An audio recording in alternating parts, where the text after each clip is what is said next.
What's going on, everyone? Juicebags here, and welcome back to the channel. Today we are on the Lost Metropolis, Mixed Mode, Massacre, Hardcore, Rifted, Dune Eater, bonus difficulty, and we are going to take a run through this one on a Wave 23 start.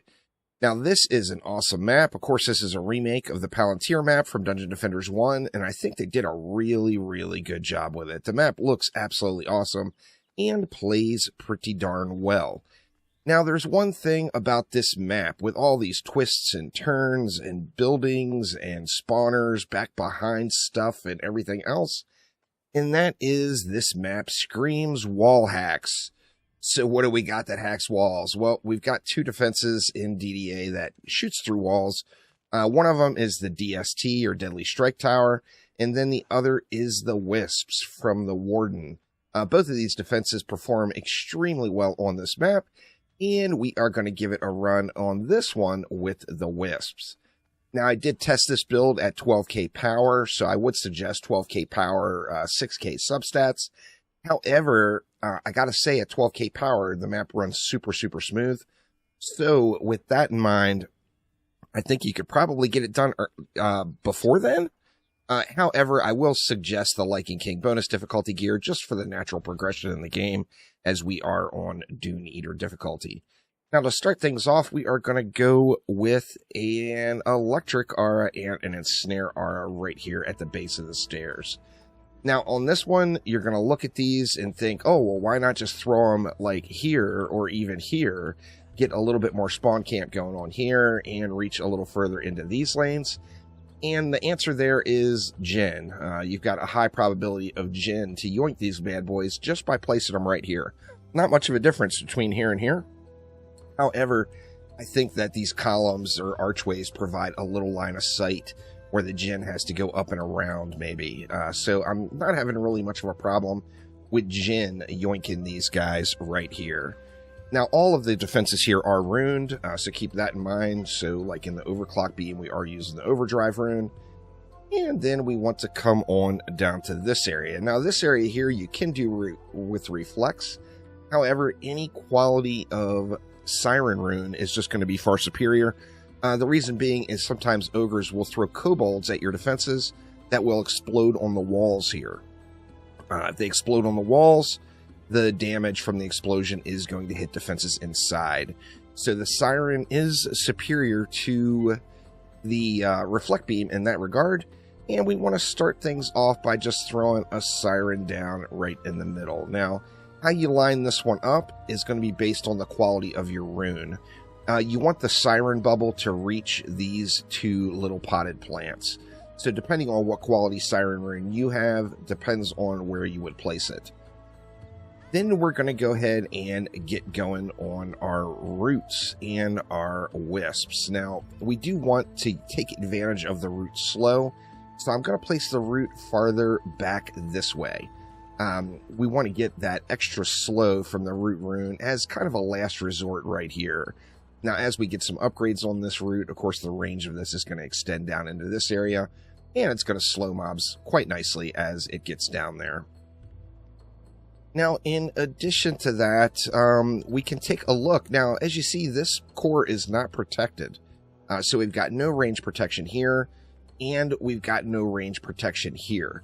So if you're not feeling comfortable about the range or about the protection on your crystals, you've got a lot of DU on this map. So you could easily throw a Siren here to protect this one, and a Siren here to protect this one. I found that a little bit overkill, so I personally don't do it. And we want to go with stacks of 3 on our runes. The reason being is we want to get as most benefit out of that Overdrive rune on the buff beam as we can. And 3 is going to kind of give us a little bit of a sweet spot. So we're going to go 3 like that. We're going to go a little bit of a space, and we'll go 3 more. Same thing here. Making sure that we just leave enough DU left to throw overclock beams on everything here. Now, I forgot about auras on this side of the map. We do want to get some auras down over here as well. And these auras we're going to be jacking up through the roof with a striking gemstone. And we're going to place them directly on top of this root. The reason being is we're also going to be buffing the range of the root with our striking gemstone, and that's going to extend this root slow out even a little bit further. So we got those down. We've got 34 DU left. We need, what, 18 DU in buff beams, so we can go one more stack. So let's just go ahead and go, let's see. We can go maybe a 4 stack in the back.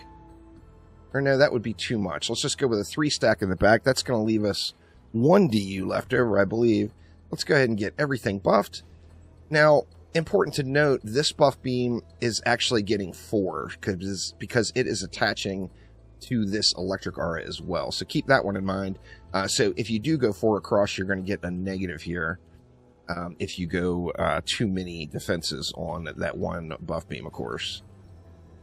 Let's see.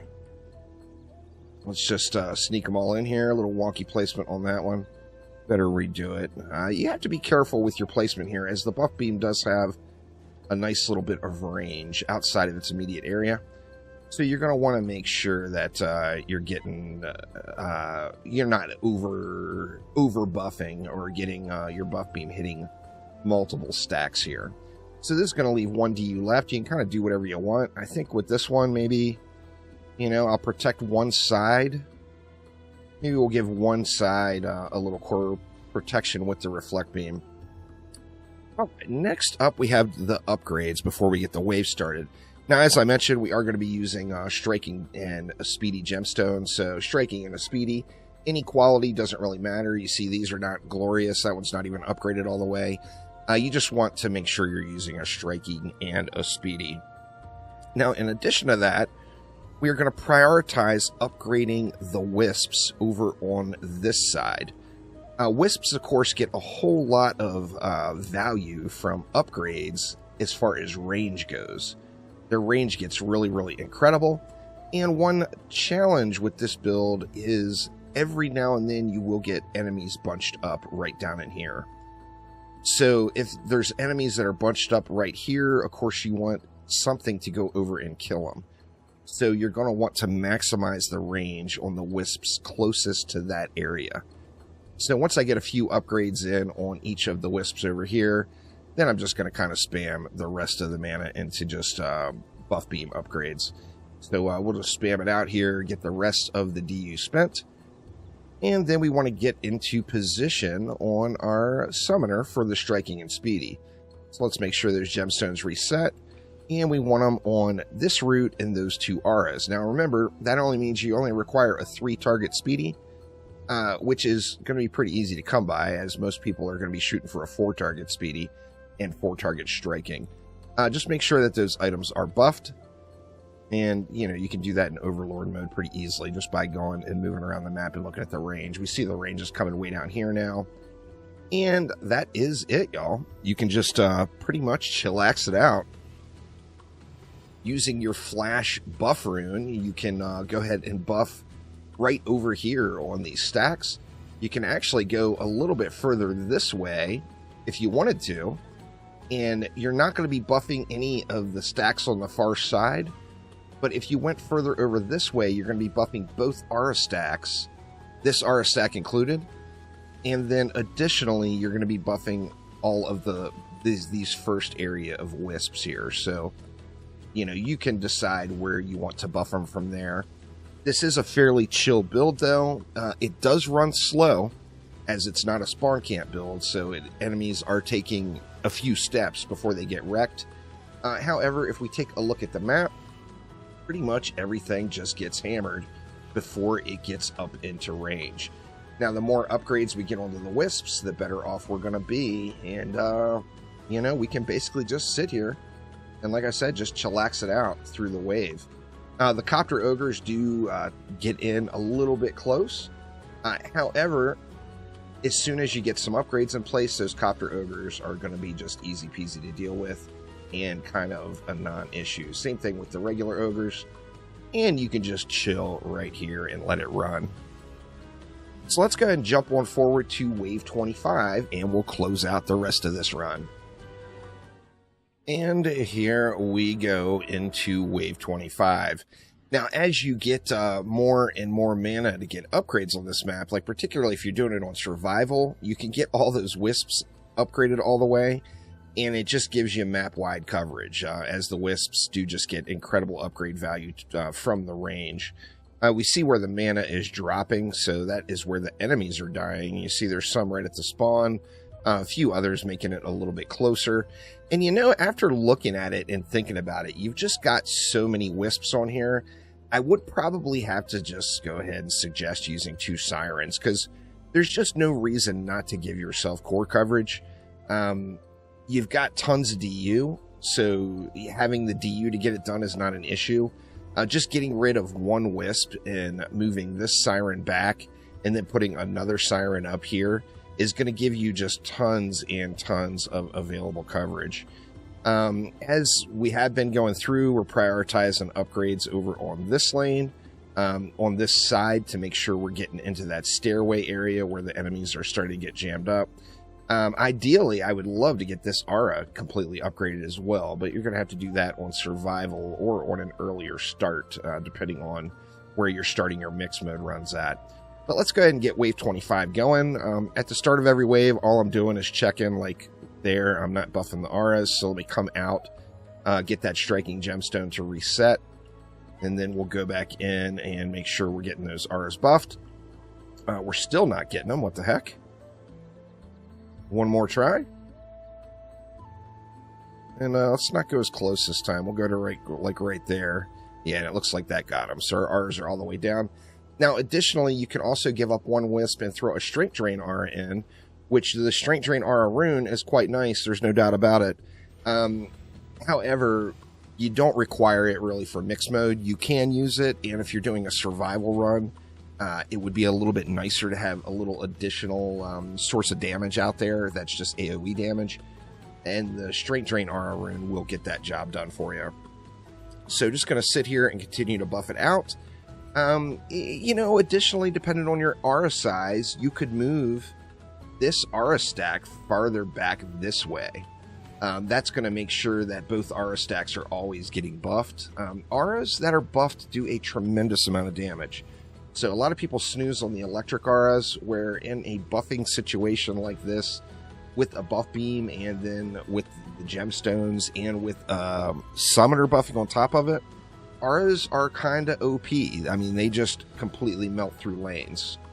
However, you know, your placement is going to be kind of up to you. I like to put it as far as I can this way, just to get the coverage started into the spawn over here. However, place them however you feel comfortable with them. You will get the most benefit out of them, though, if you're buffing both of those aura stacks.